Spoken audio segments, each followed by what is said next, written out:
Welcome to another conversation in the series Public Sociology Live. We are very excited to have with us today Dr. Walden Bello, who is joining us from Manila. Dr. Bello is a professor of sociology at the University of the Philippines, where he's been teaching since 1997. He earned his PhD in sociology from Princeton University in the US, during which time he became deeply involved in the movement to overthrow Ferdinand Marcos, working to coordinate the anti-martial law coalition and establishing the Philippines Human Rights Lobby in Washington, D.C.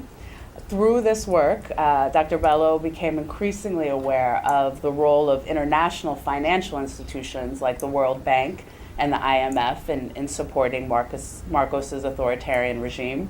But the exposing that truth of this relationship required quite unorthodox methods, leading him to break into the World Bank headquarters to obtain 3,000 pages of confidential documents, which became the basis of his book, Development Debacle, and which significantly contributed to the overthrow of the Marcos regime in 1986.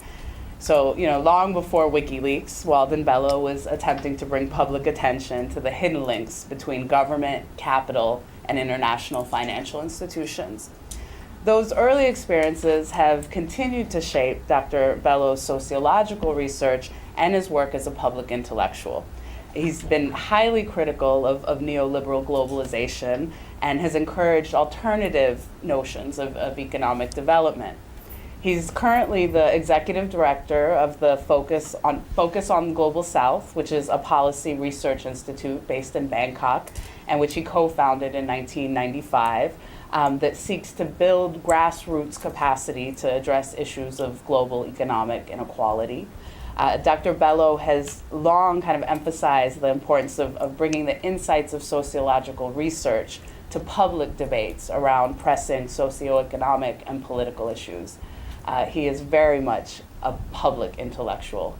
And in 2003, he was awarded the Right Livelihood Award, which is also known as the Alternative Nobel Prize, for his, quote, outstanding efforts in educating civil society about the effects of corporate globalization and how alternatives to it can be implemented. In addition to his policy work and his efforts at what we might call public sociology, he's also currently a member of the Philippine Congress as a representative of the Akbayan Party. So we're truly excited to have Dr. Bello with us today. It gives us an opportunity to explore the work of a scholar who has devoted his entire career to bringing a sociological perspective to the realms of policy, politics, and most importantly, public debate. So please join me in welcoming Dr. Walden Bello. He's actually talking to us from Manila, where it is what? 2:30? Thank you. 2:20 in the morning? Yes. But this man doesn't sleep, so it doesn't matter. Anyway, thanks very much. So, Yes, I'm happy to be with you, and look forward to the next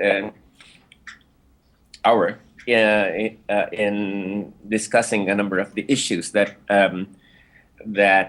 motivate the students in the class. I just two brief amendments to the introduction. I no longer teach at the University of the Philippines. It's a state university, and once you become a member of Congress, which is a public office, you can't have two government positions at the same time. So much as I really wanted to stay in the university and in the profession, I had to give that up in 2009.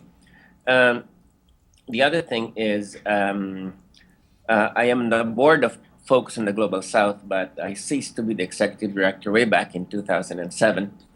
And the person who is going to be the executive director is a Bolivian, Pablo Solan, who I think is somebody who is quite familiar in environmental and climate change circles. And so we will have a public intellectual from Bolivia heading up public intellectual institution based in Bangkok in Thailand, whose operations manager comes from the United States, and the bulk of whose staff is Asian. So it's a very internationalist organization at this point. I was asked by Michael to share some of the lessons that I learned as in my work as a sociologist, or what call it an engaged sociologist. I basically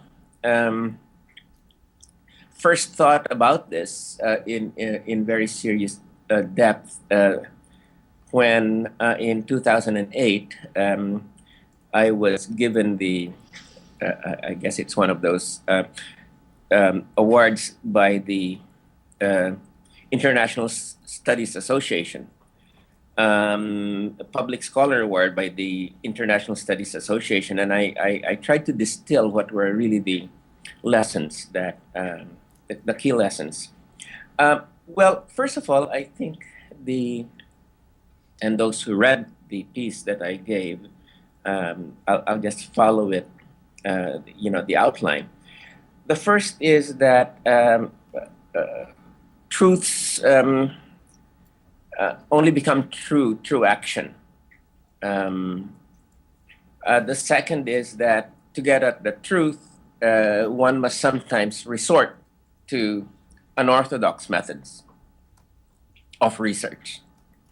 And third is inevitably there is an inevitable and permanent tension between theory and practice, between thought and action, between truth and power. And thinking that this tension can be eliminated is one of the worst illusions a public intellectual can fall into. So I'd like to take up first the question of truth needing action to become true.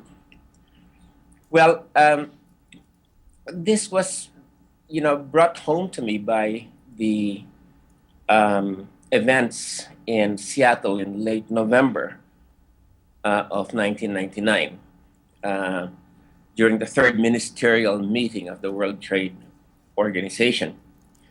Now, late November, early December 1999 may now be ancient history to many of you, but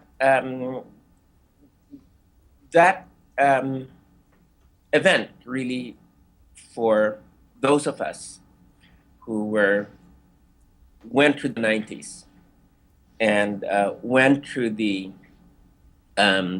worst of the neoliberal years of the 1980s and 1990s, that was a very, very significant event. And now, basically, in the 1980s, we had the advent of neoliberal thinking permeating policy institutions, academic institutions. The idea that the less intervention by government you had, the better for society. And more market, less state was the prescription for prosperity. And what was interesting was that even when it was achieving the status of doctrine, there was really very little evidence for this idea, that leaving things to the market would bring about the best of all possible worlds. In fact, a number of United Nations institutions, including the United Nations Conference for Trade and Development, UNCTAD, as well as the United Nations Development Program, in its Human Development Report, were registering empirical consequences that were very different from what the doctrine was promoting. But this um, data that were coming out of studies by economists and sociologists, um, we're just not registering. Uh, they they had the status of what I would call factoids rather than facts, and the basically, and I think the a lot of the um, studies were studies of structural adjustment in the developing countries, um, as well as studies of trade liberalization, were um, um, were very solidly done studies, and yet they couldn't seem to really even begin to subvert this doctrine, that less market and more market and less state was the best of all possible worlds. And that is until Seattle took place, until we had this 50,000 people converging in the streets of Seattle. An event which had been prepared by mobilization, working in political work among grassroots organizations throughout the world in different sectors, among peasants and among workers and among environmentalists, that had been created by the reaction to the negative consequences of neoliberalism on the ground over a period of 15 years. And this movement came together in a very, very powerful way in Seattle in late November of 1998. The Seattle was the third ministerial of the World Trade Organization, and it was supposed to usher in a new period, a new round of trade liberalization that would basically continue on the path that the multinational corporations and neoliberal intellectuals had said was the logical movement past what was the first round of neoliberal trade liberalization called the Uruguay round. And what we basically happened here was a number of things happened, but very, very critical was the movement on the ground, the demonstrations, and the long story. The short and the long and the short of it is the ministerial collapse. And this was completely unexpected. And once that happened, something very interesting happened.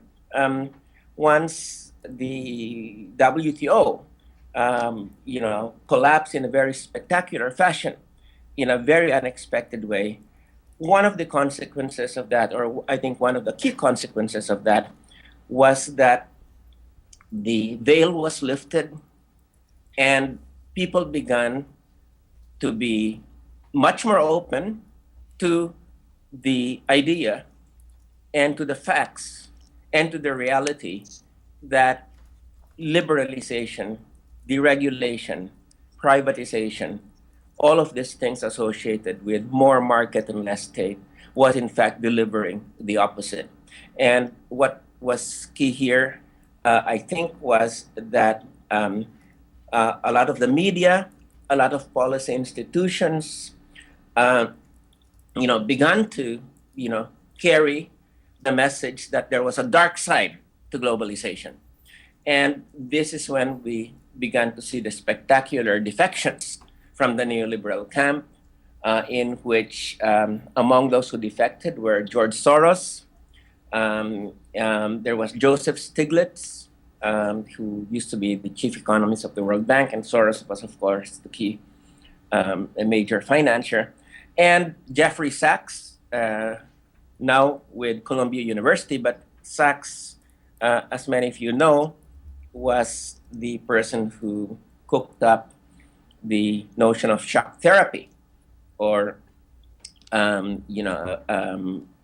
for developing countries in Latin America and in Eastern Europe, which was to really push, a sudden, no holds barred liberalization to shock economies into growth.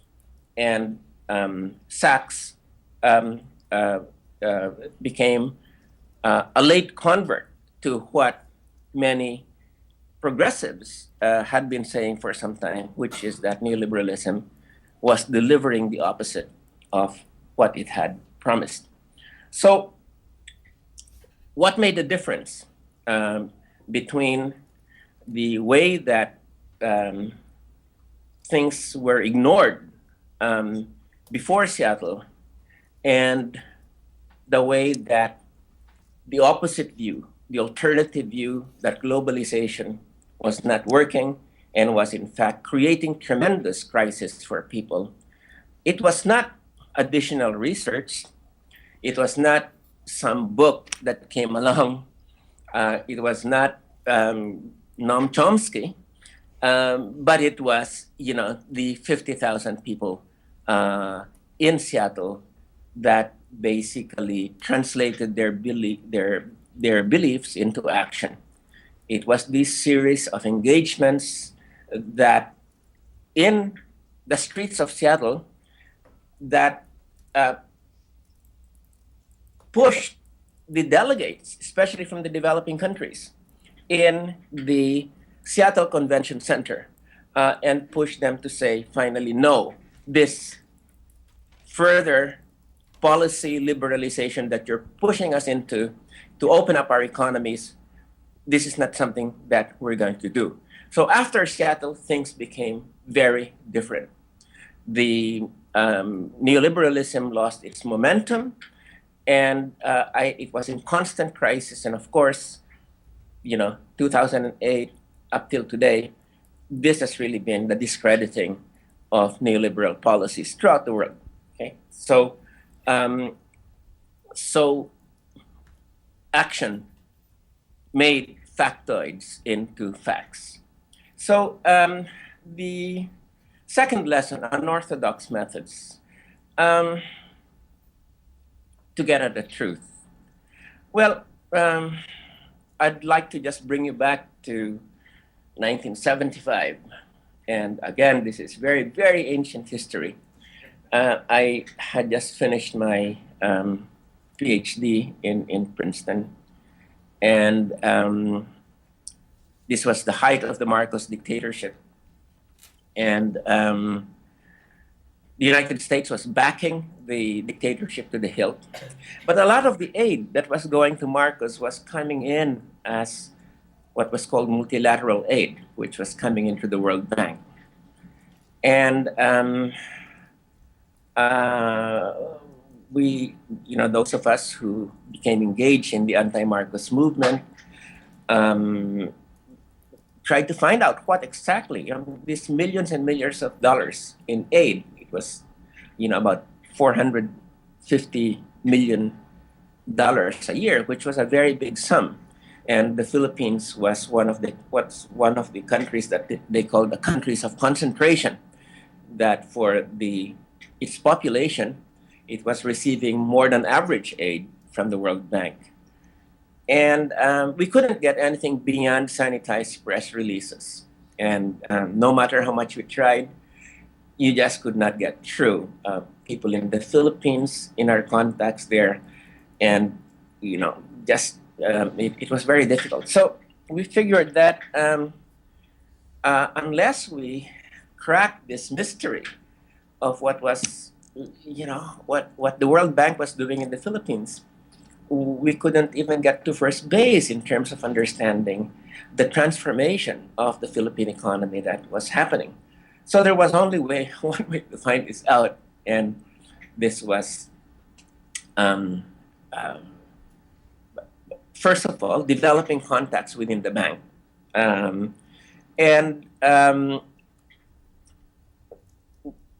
there were a number of people within the bank that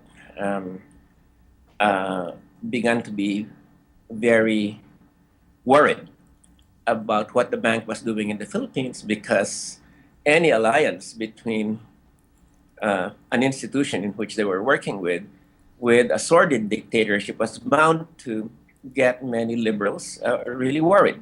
And you had a number of people who had good intentions when they joined the bank, and they began to realize that they were working with the henchmen of a dictatorship. So there were a number of these people that we were able to develop contacts with, and gradually we asked them if they could share documents, and they did. But it wasn't enough. The frustration always that you have is it's like cultivating. That's when I began to understand what it is to work in intelligence. Because you have to cultivate people. You have to be nice. You have to treat them to lunch. You have to go to parties, whatever. But it takes some time, and then the results are just a trickle. So great, we were getting a number of things that help us piece things together, but we really needed more. And at that point, I and a number of my friends there said, we have no choice but to get into the bank. And so we began to scout the bank and try to figure out what were the patterns of entry and exit, how secure was the security at the bank, and then we started to realize that there were certain times during the year in which there was hardly anybody at the World Bank, and that was Memorial Day, Christmas Day, July 4th. And there were these 4 or 5 holidays that it was absolutely deserted. Most of the time, you had a significant number of the 10,000 people at the bank working there.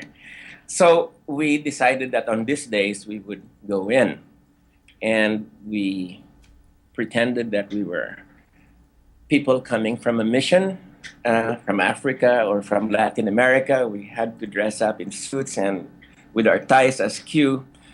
And, when we went in, they would ask for our identity cards, and we pretended to fumble for them, but the guards would always, it always worked. They would, when we were fumbling, we looked so pitiful and tired coming from mission that they would just inevitably let us in. So it's amazing how easy it was to get past a heavily guarded institution then by just pretending that you're so tired coming in from a plane trip. So then we had to really work fast and really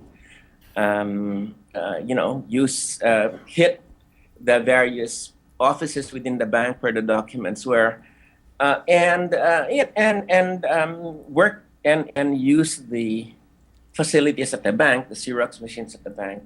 And over the period of 3 years, we finally were able to bring together practically everything on the Philippine program of the World Bank. And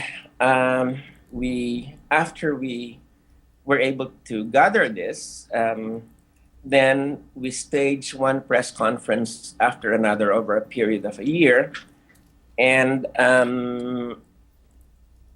giving the idea that the documents continued to flow out. And finally, as in the introduction, we finally came out with the book that detailed the operations of the bank in the Philippines. And the book called Development Debacle, the World Bank in the Philippines became an underground bestseller, and it contributed significantly, I am told, to the mobilization of people that ended up in the 1986 collapse of the Marcos dictatorship. And but the point that I want to bring you back to is that sometimes there are really a lot of times when the orthodox or the usual methods we employ as sociologists don't work, and where you have to break the law to get at the truth. And this was, I'm not endorsing breaking the law, but there are just times when that's the only way that you can do it. And, we could have gotten 25, 30 years for breaking into the bank, but that was it.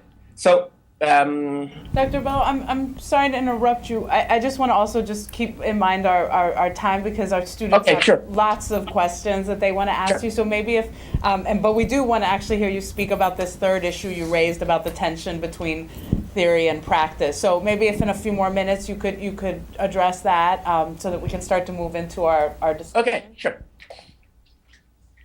The tension between theory and practice. Okay. So I'll just give 3 examples here, which really, or 2 examples that really affected me on this. One is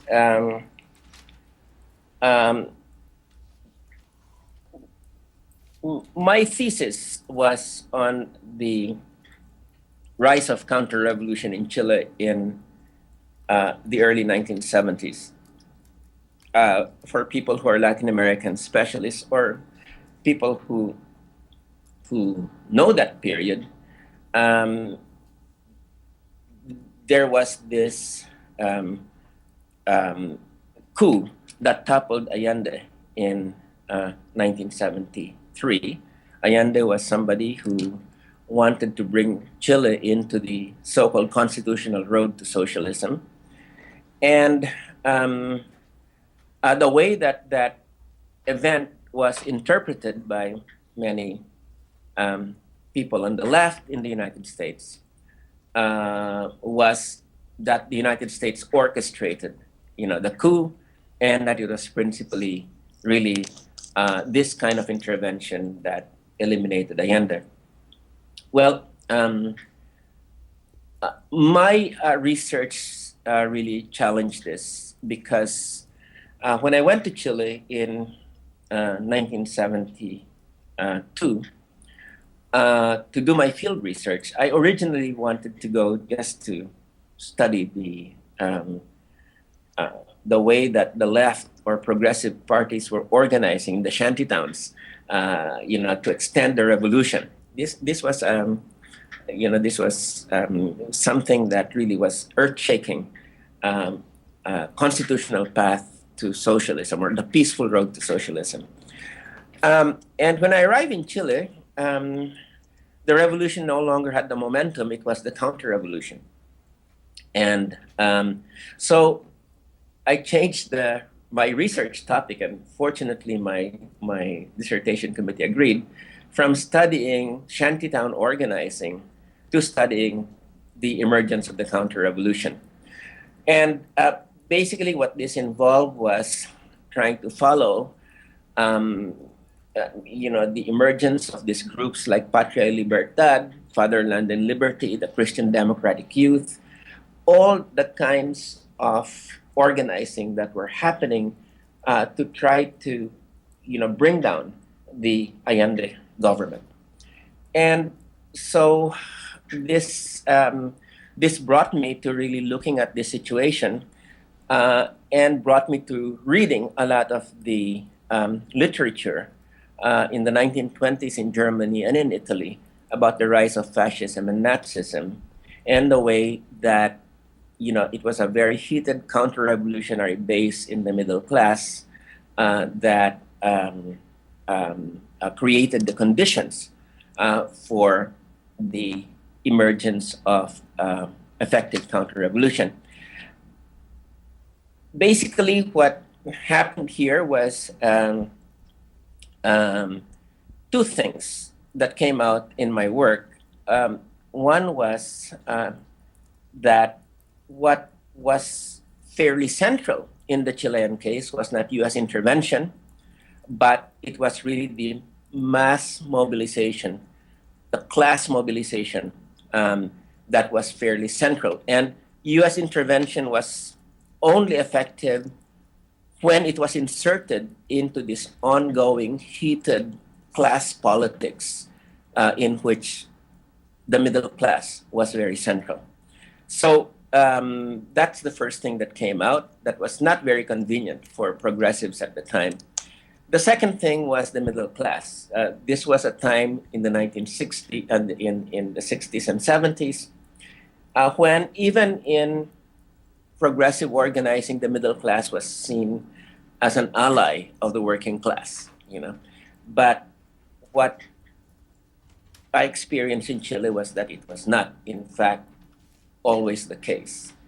That this class that is often seen as the reservoir of democracy, you know, once there is a threat that it perceives that its status in society is being threatened by those gains made by peasants and workers, it becomes an ally of the elite. And I've been very suspicious of the middle class since then. And here in the Philippines, you know, you see it. You know, I mean, for instance, right now, it was not totally unexpected that the middle class here would be opposed to the conditional cash transfer program, which is meant to give money to the poor with conditions so that it breaks the cycle of poverty. And the middle class has been looking at that basically as just dole-outs to the poor. But that's something we can discuss later on. But the last and major experience that I had here was Dr. that... I'm sorry to interrupt you again. Could we perhaps maybe move to the Yeah. I know the students have lots of questions and issues they want to raise with you. So maybe we could perhaps discuss the second example in the context of our conversation and start to actually move to some of the questions, if that's okay with you.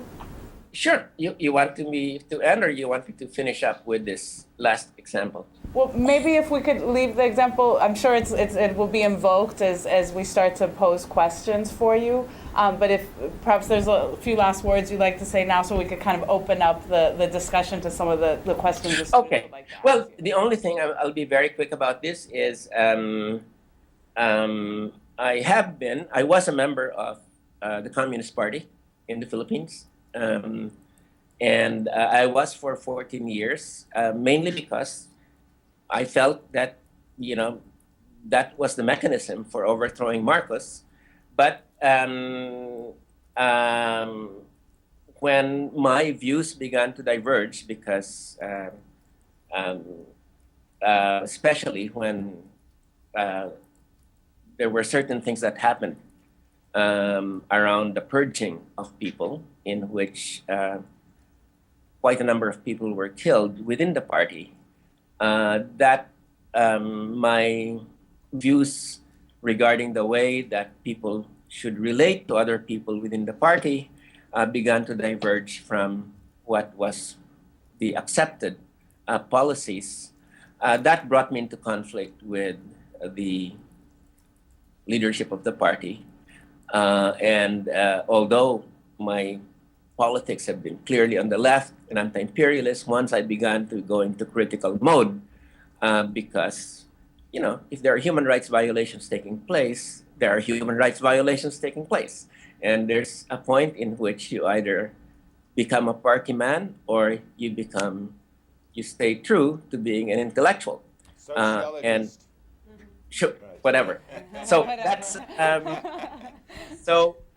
well, that brought me into being branded as a counter-revolutionary, and, you know, being put on a hit list. This was several years back. But in any, but I guess what I wanted to say here is it is that there is always this tension between truth and power, and I think it is an illusion to think that we can eliminate that. And there are certain times when an organization moves in a certain way that uh, it gets seduced by the whole power, and you have to take a stand. And it's only by really taking a stand that you can help an organization move back to what its original intentions or ideals were. And oftentimes at great personal cost. Now, the only thing that I would like to say here is that the personal cost that was exacted from a number of people throughout history of the left has been far greater than what was exacted from me. I mean, I got off lucky, but there is this tension, and I think we can just end there and have questions on that. Thank you very much. Very good. Thank you.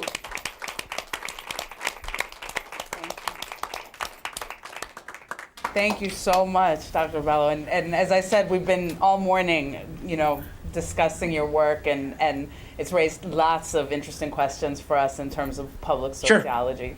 Sure. So if we can actually just go into questions from the students. Ryan? Hello, Dr. Bello. Thank you Hi. for all your very interesting insights and your entertaining narratives. We all really enjoy them. So first off, we were all very interested in how your work fits in with our course of public sociology.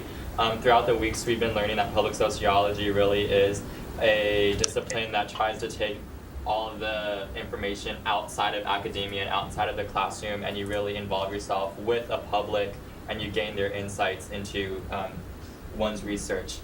So we're very interested in wanting to hear your opinion of how you define yourself in one of your pieces, your acceptance speech for the International Studies Association. You define yourself as a public intellectual. So a lot of us were really interested in figuring out what you define a public intellectual as, and whether you think that's synonymous with the goals of public sociology, or if you think that there are some differences.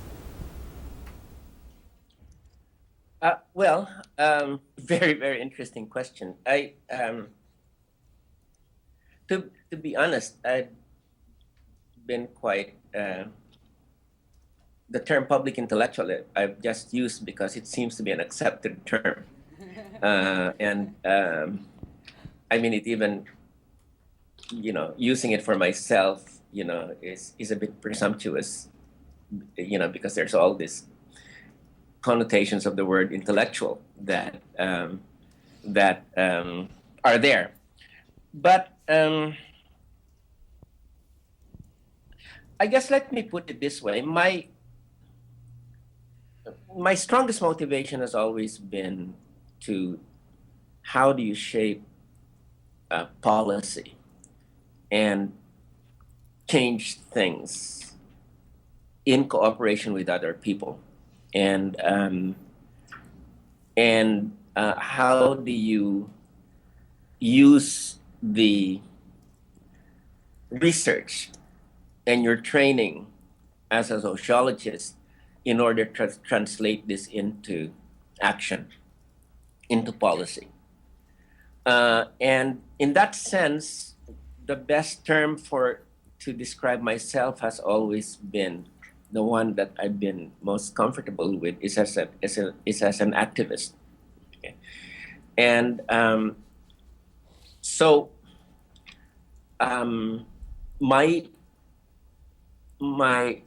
my sense is that the training that I've had as a sociologist, and especially as somebody who has worked in the area of economic and political sociology, I think has been very, very positive in terms of making me participate in the public arena, okay, where you shape policy where you intervene in the process. Now, of course, when I say sociology, I think we're talking, of course, about different schools of sociology, and I've always been mainly connected with Marxism, or with class analysis as where I come from, and from the perspective which I engage society. So that's now being interested in how you translate insights into action, insights that have been formulated by many people in the field, progressive analysts, into action, has always been something that I felt I had to do with other people. In other words, you had to be part of an organization. And I never saw myself as an individual working alone, but I felt that this was one of the things that drove me into membership in the Communist Party, that you really had to work with others to bring this about. And after I left the Communist Party to participate in the forming of another party, Akbayan, the Citizens Action Party. So, so in that sense, my academic standpoint, or my being, for instance, in the University of the Philippines for quite a number of years, I saw mainly from the perspective of, well, how can I use my academic position in order to be able to participate in policy formation and in actual political change. One of the ways that I've approached this problem, of course, has been that I use the university base as a place to recruit people for the party. And some of the people, including, well, not only the party, but organizations that I work with, including, some people within the sociology department at Berkeley right now, specifically one individual, where, I brought in through my courses. And this was not something that happened spontaneously, but I always saw my courses as a recruitment ground for young activists. Does that answer the question? Well, actually, Dr. Bello, this touches at an issue that we've been discussing all morning in relation to your work, is that clearly you engage in the policy world, you're engaged in electoral politics and in Congress, you're engaged in kind of professional sociology at the university and forms of public sociology, speaking of the world, and it's quite clear from what we've read the kind of challenges and tensions that can emerge from those. And I'm sure students themselves are going to ask these questions, because this is what has been coming up in our discussion of your work, is yes. How do you survive in the tensions between these different kinds of work? Well, one thing is you don't sleep, right? As you speak to us at 2:30 in the morning from Manila, yes. Right. So can we get another student would like to ask a question? Prior to that? So you spoke you spoke a lot about the tensions between politics and power and an intellectual pursuit of the truth. But I was wondering, is it ever okay then to hide or sacrifice an element of the truth for a greater good, for say the benefit of civil society? I'm sorry, Dr. Bello, were you able to hear that question, or should we repeat it louder? Yeah, could you speak louder? There was some noise in the background. Yeah, sure. Yes. Rowdy Berkeley students. Right. So you spoke a lot about the tension between politics and power and an intellectual pursuit of the truth. So I was just wondering, is it ever okay to sacrifice the truth an element of the truth for a greater good, for say the defense of civil society, especially given that you know a truth or like the truth can be misunderstood by the public, can be twisted by corporate or state forces, or can be used in opposition to political or social movements which are moving in defense of civil society. Well, I guess if you ask me, I hate to sound old-fashioned here, but you try your best to reconcile truth or the pursuit of truth and, the translate that into power to change things. And as I said, you do that in oftentimes a collective way, in which you arrive at the truth through engagement with people you work with, and with society. And a lot of that takes place as a member of an organization and as a movement. But I think you really need to be always sensitive to the fact that, there is always this tension between truth and power, and that and that there might be times in which an organization moves in a certain way that begins to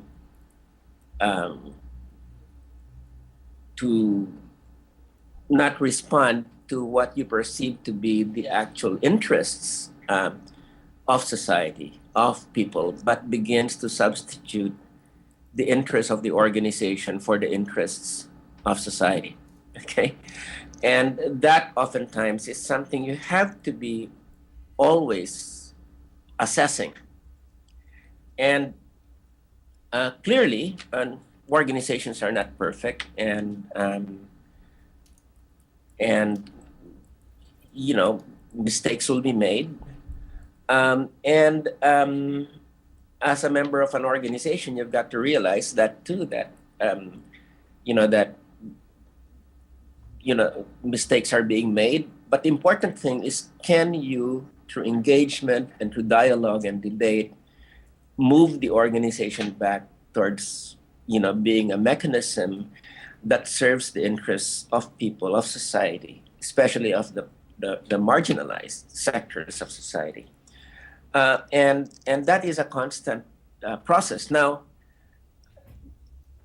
I guess the point that I was referring to is there comes a time when one's participation in an organization doesn't always happen.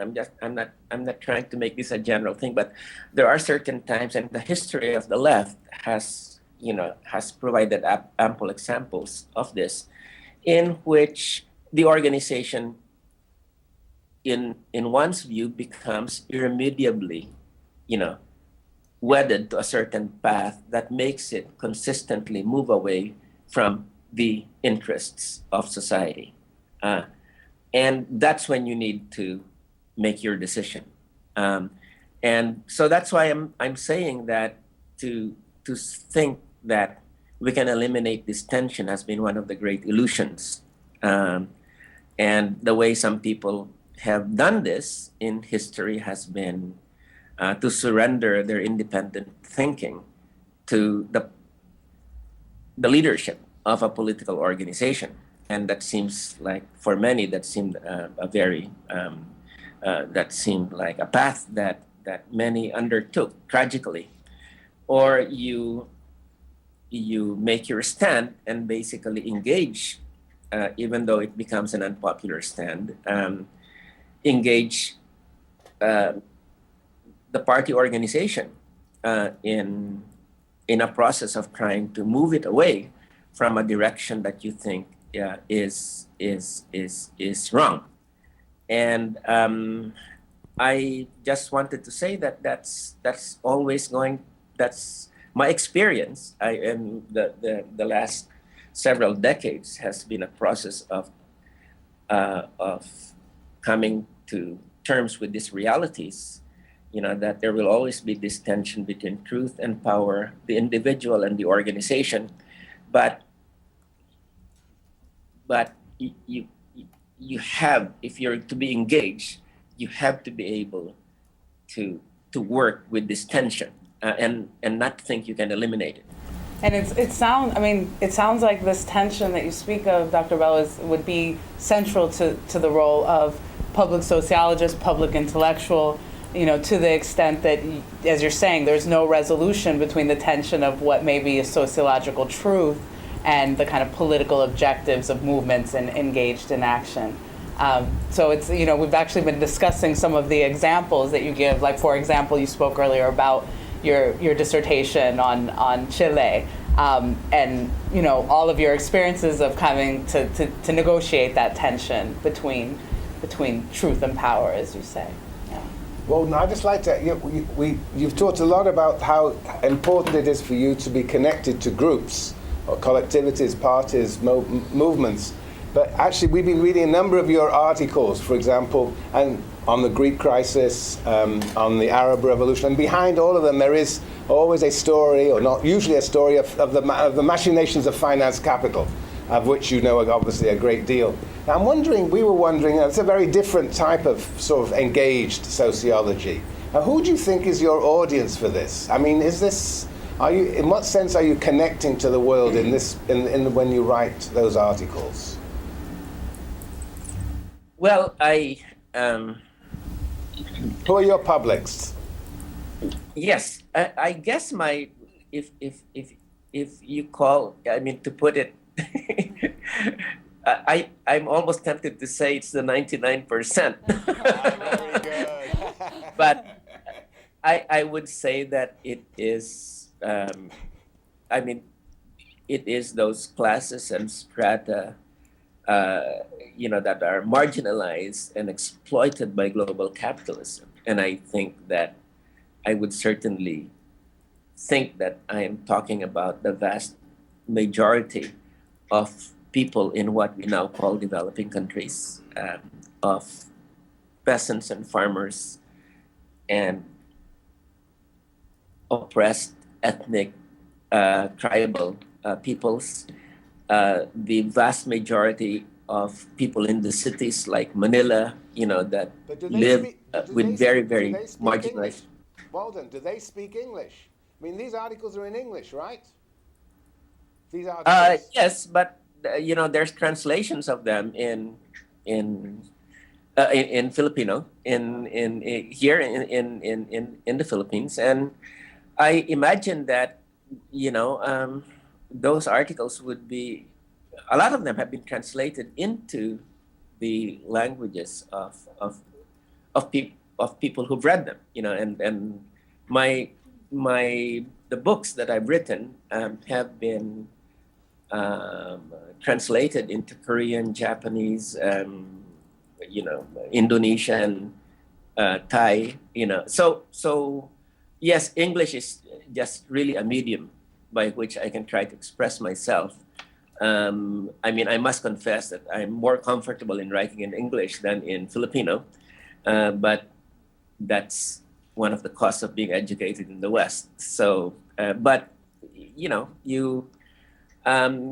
of the things that ever since I became a politician, to use that term here, it has been a very interesting process of reacquainting myself with the uses of the Filipino language, and to, in fact, as something that is a very, very versatile instrument that I now find myself being able to express my ideas as well in Filipino as in English. So, yeah, to answer your question about the medium, yes, we have to use that, but I think we break through.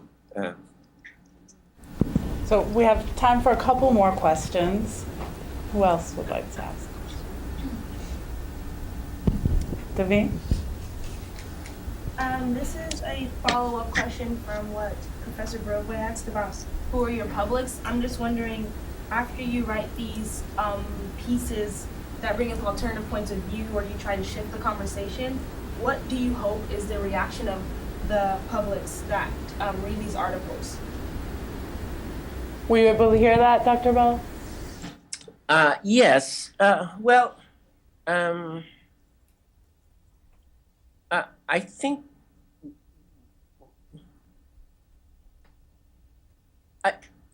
my expectation is that it helps to contribute in terms of demystifying, the dynamics of corporate power and of political power.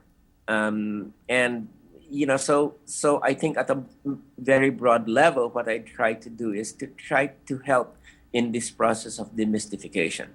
And because demystification and exposing the realities of power, and one of the things that I've written recently has received a lot of comment with respect to this, the thing I did on Apple and China, based largely on what was reported in the New York Times, but carrying that further, that has received a lot of comment. And then what happens when you participated in the process of demystification in terms of other people taking that up and then maybe translating that into political movements or organizing. So I find myself participating really in a collective process of engagement in which many similarly situated critical activists or critical intellectuals are participating. So we may belong to different organizations. Some of us may not belong to organizations at all. Some of us belong to academic institutions, but I really see this as a process of cooperation and dialogue, sometimes with critical differences.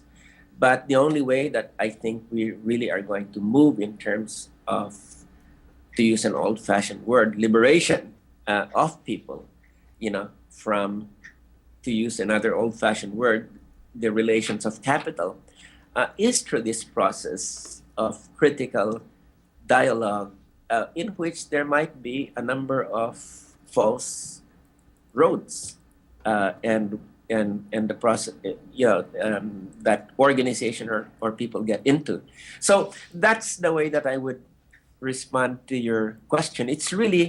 I really see this as part of a collective process of engagement and dialogue, which sometimes is not a pretty kind of dialogue. And those of us who have had an experience with the left, whether it's the Philippine left or the Latin American left or the American left, know that sometimes some of these interpretations of reality can clash in very bitter ways.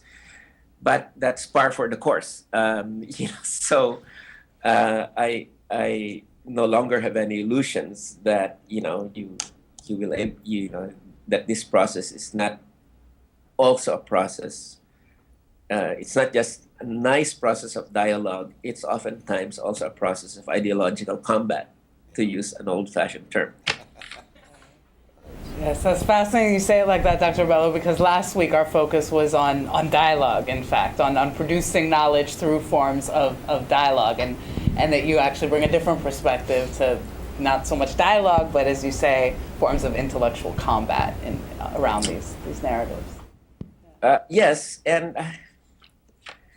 the other thing today is that one's allies today could be one's opponents tomorrow. The important thing is, how do we maintain civility and comradeship even when we have differences? And I think that's something that we still really have to learn, especially those in the progressive movement.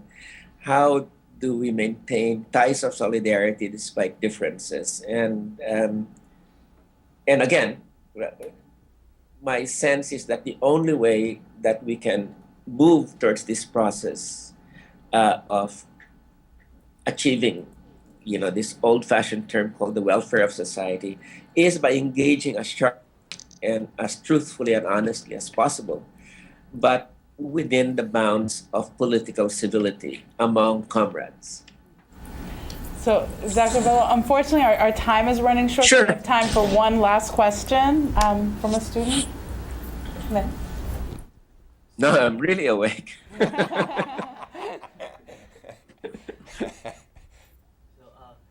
Bello, I haven't been thrown these questions for a long time, so please. so just as a final question, I wanted to ask you, in light of the Occupy movement and Could you speak louder? I wanted to ask, in light of the Occupy movement and with your history of experiences, what would you say are the most important truths in our time today that need to be ratified by action? And how would you recommend we do this? Did you hear that, Dr. Bello? Yeah. Yes, I think I got it. Well, I mean, the Occupy movement, the Arab Spring, the role of youth in it. I mean, the role of people in their 20s and below. I think this has been very, very positive. It has really invigorated what I would broadly call the progressive movement. The one thing, though, that I share with other people is that oftentimes the sense of being part of a historical movement is not there. That even the lessons of the anti-globalization movement of the 1990s and the first decade of this century often are not do not influence the Occupy movement or these movements that are being pushed by the younger generations. And so there is that question of a historical memory of the past, of past movements in which you stand on the shoulders of previous movements. I think that that unfortunately is something that's missing. And despite all the advances in information technology, I think we in what we might call the broad progressive movement have not been able to distill and pass on the historical memory of our particular movements. In the Occupy movement, for instance,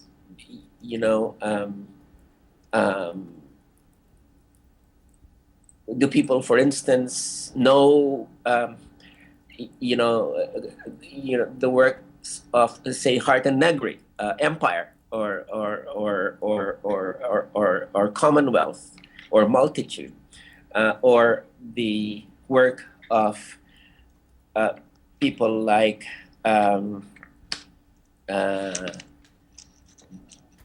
Maud Barlow on the water movement in the 1980s and 1990s. So I guess what I'm trying to say here is that we should do a better job of being able to distill the experiences of one movement to the next generation, so that we always don't have to start from scratch. Now, I think that there is a sense within the Occupy movement that this needs to be done. And so there are efforts to try to integrate, to integrate, lessons of the past. In fact, even just the lessons of the anti-globalization movement, but of course, if you can go, all the way back to have people, activists, get a sense that they're part of a long tradition, that goes back even beyond the French Revolution.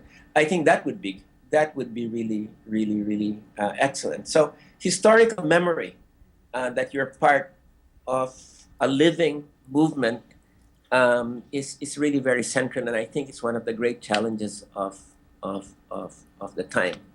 I think the right doesn't really need this because the right thrives on ignorance, so the less historical memory for them, the better. But for us, we try. I mean, memories sustain us, And if we allow the capital to destroy the basis for collective memory, we're in real trouble.